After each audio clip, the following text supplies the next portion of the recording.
పార్టీకి పట్టం కట్టిండ్రు.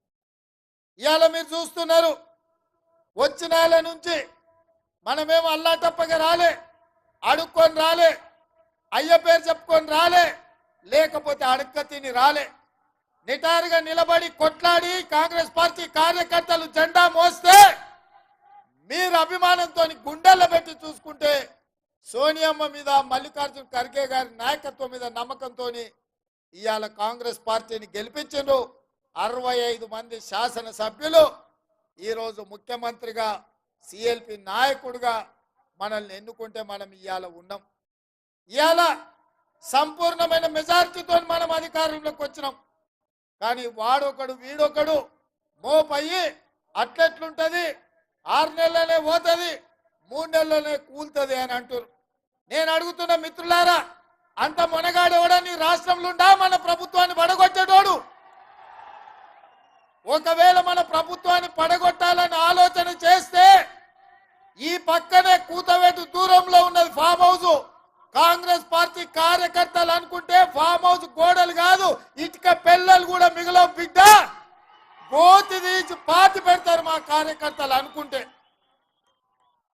ఇవాళ మేము మంచోళ్ళం, మర్యాదస్తులం కాబట్టి ఇంకా మీరు బజార్లో తిరుగుతుండ్రు, శాసనసభకు వచ్చి ఇవాళ అసెంబ్లీలో మాట్లాడుతున్నారు. ఇవాళ ప్రజాస్వామ్యం మీద గౌరవం, విశ్వాసం ఉండి ప్రజలు ఎన్నుకున్న ప్రభుత్వంగా ప్రతిపక్షాలకు కూడా అవకాశం ఇవ్వాలి.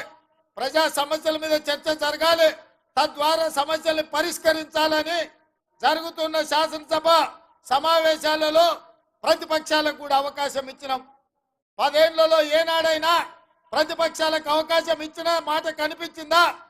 ఒక దళితుడు బట్టి విక్రమార్క గారు సిఎల్పి నాయకుడిగా ఉంటే 6 నెలలు కూడా ఉండనీయలే. 12 మంది ఎమ్మెల్యేలను చీల్చుకొని ఆ పదవి కూడా గుంజుకున్నారు.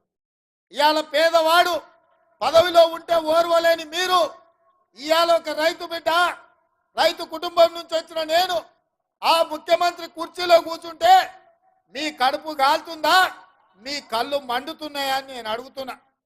ఒకవేళ మీ కడుపు కాలినా, మీ కళ్ళు మండినా మీరు మమ్మల్ని ఏమైనా చేయాలని చూస్తే మా కార్యకర్తలు మీ కళ్ళల్లో కారం పెట్టి కొడతారని చెప్పి నేను ఈ సందర్భంగా చెప్పదలుచుకున్నా. ఇవాళ వాళ్ళు అనుకుంటున్నారు దోచుకున్న సొమ్ముంది, దాచుకున్న సొమ్ము